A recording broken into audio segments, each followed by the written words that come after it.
Okay, I think we're going to do lesson 2 and 3 together. Okay? All right. Lesson 2 of chapter 14 of geometry on page 580. That's where I am. We're going to walk through. This lesson is all on how do I find the perimeter of a regular polygon if I do not know the length of a side. Okay, if I know the length of a side, if I tell you the length of this side is 6, can you tell me the perimeter? Yes. Please tell me yes. It's regular, so all the sides are equal. So what is it? 6 times 5, which is 30. Okay. All right. So I might trick you up on a test and ask you the perimeter and give you like the length of a side, and you're going to try to do this long calculation, and I'm going to say, they didn't engage their brain. tricked you. Sounds like you might get some joy out of it. I try not to, because I try to teach wide, right? So that you get all of it. Okay. Now, can I figure out what that angle is? I can. Somebody help me. How can I figure that out? Yes. You draw another line to the other, point, Like here? and then you do that with the rest of them, Okay. and then you count how many triangles, and then you divide that by 300. Not 300. 360. You're exactly right.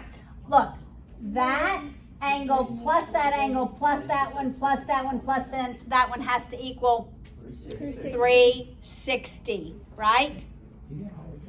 All right. So, really you should think of a circle, right? All right, so what is that angle? What's 360 divided by 5? Didn't we just say that? 72. 72, right? All right.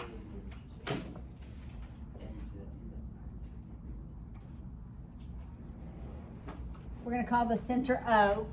I'm looking at the diagram on the top of page 580. All right, I'm actually doing that diagram. A, M, B, even though mine doesn't really look that way. So because this really does bisect, M bisects AB, even though mine doesn't look like it does, right? This length from AM is really 1/2 the length of a side, right? So AM is the length of a side over 2. Now, can I calculate angle AOM? Can I calculate angle AOM? So look at the formula that they give you. How did we get this whole angle? We took 360 divided by 5 because 5 represented the number of Triangles. sides. So you divide. 5 represents the number of sides. Yes. You divide by 2. Because the angle's bisected? So we take half of it, right? So to get angle AOM, we're going to take half of whatever angle AOB was, right? And we said, how did we get angle AOB? It was 360 divided by the number of sides, right? You do.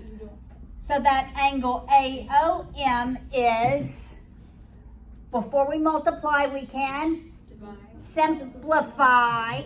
The 2 and the 360 is 180. So angle AOM is going to be 180 over N. So you see how they get that in the book? That's what they get, angle AOM. So that we're going to use this and we're going to use that. All right, so how do we find a radius? How do we find the length of the radius? Okay, I'm going to pull out one of these triangles. I think it might help us to see it better. That's R, that's the apothem, right? This is A, this is M. We said this angle was what? 180 over N, right? And we said this side was the length of a side over 2. Right? Okay. So, let's use this angle and the sine to calculate the radius. All right, so we're going to say the sine of 180 over 2 equals what? I think it's 180 N over N, yeah, over N equals, yes, equals what? So the sine of this angle equals what over what? Sine is what over what? Opposite over hypotenuse. All right, that's what they get in the middle of the page. All right, now we're going to solve this for S, the length of a side. We're going to solve this for S, okay? First, we're going to multiply by R, okay? Both sides. Multiply by R, so that we have R times the sine of 180 over N equals S over 2. See how I got there so far? Then we'll multiply both sides by 2. And the length of a side is 2 times the radius times the sine of 180 over N. Yes? Do you just add the 2 because they're all multiplied? Or do you just multiply the 2? You just say 2R because they're all multiplied by each other? Everything's multiplied. Yeah, nothing's added or subtracted. All right, so that's how you could find the length of a side. All right? Now. So we have to know the number of... Right, but if we can figure out the length of a side, can we know the perimeter? Yeah. Yes, we can. What do we multiply the length of a side by? The number of sides, right? So then, really, perimeter is the length of a side times the number of sides, right? So since this represents the length of a side, I'm off the camera. Then for the length of a side, I'm going to substitute that in, such that the perimeter equals 2, I'm going to put index R, times the sine of 180 over N. Okay, so then you added the... Did you put the N back in? The N is here, Oh. right? Okay. Now, y'all watch real close. What is the perimeter of a circle? The perimeter of a circle is? No. 2 pi R. Okay, I'm going to put the 2 first and the R last. The perimeter of a regular polygon is 2 times. If I separate, they're all multiplied. The commutative property of multiplication says it doesn't matter what order I multiply in. I put the 2 first.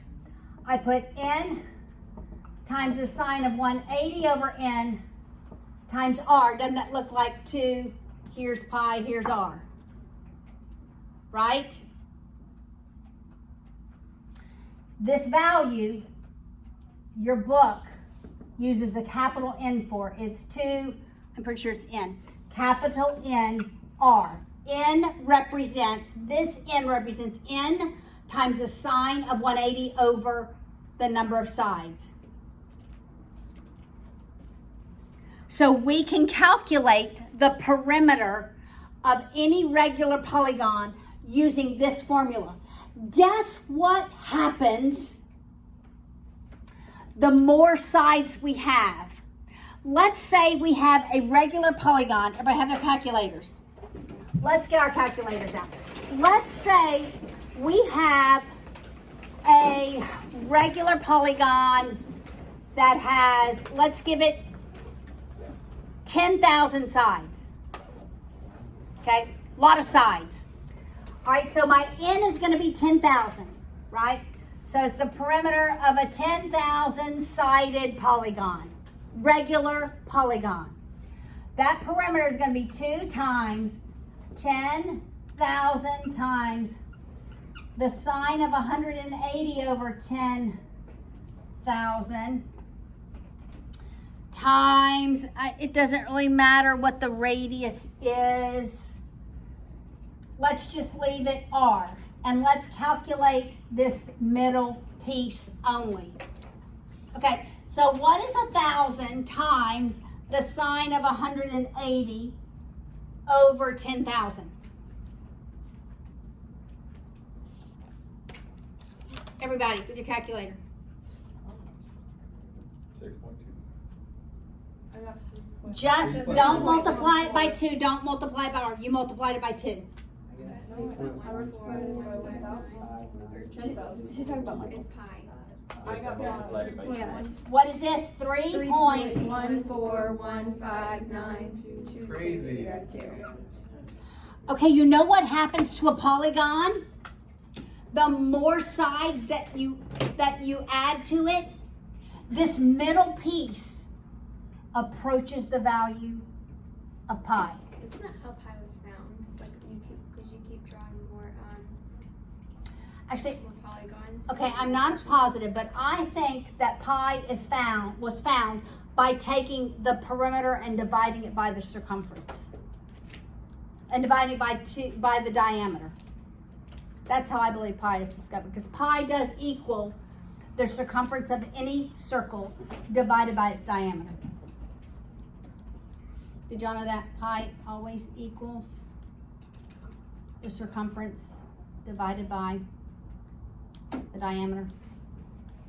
Okay, so the smaller this number, let's go to 10.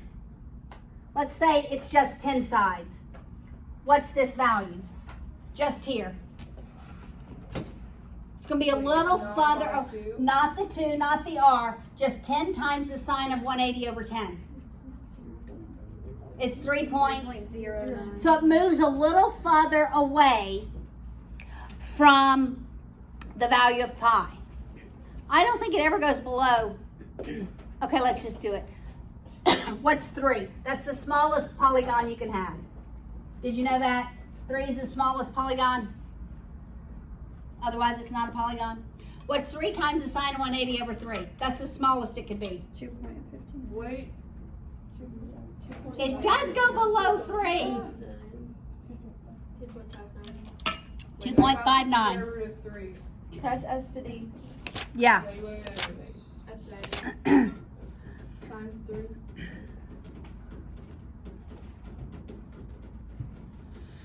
Okay, now.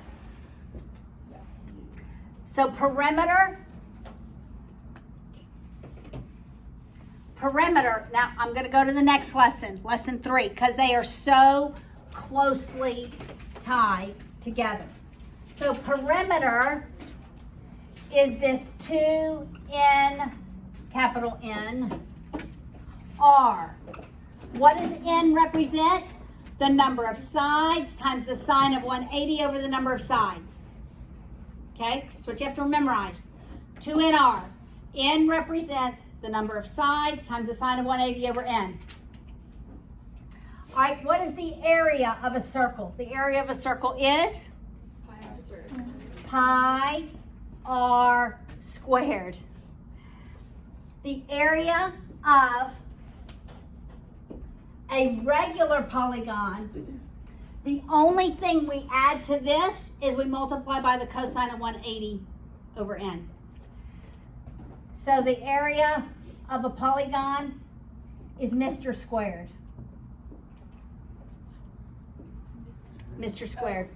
So this m represents n times the sine of 180 over n times the cosine 180 over n. The only thing I changed from capital N was I multiplied it by the cosine.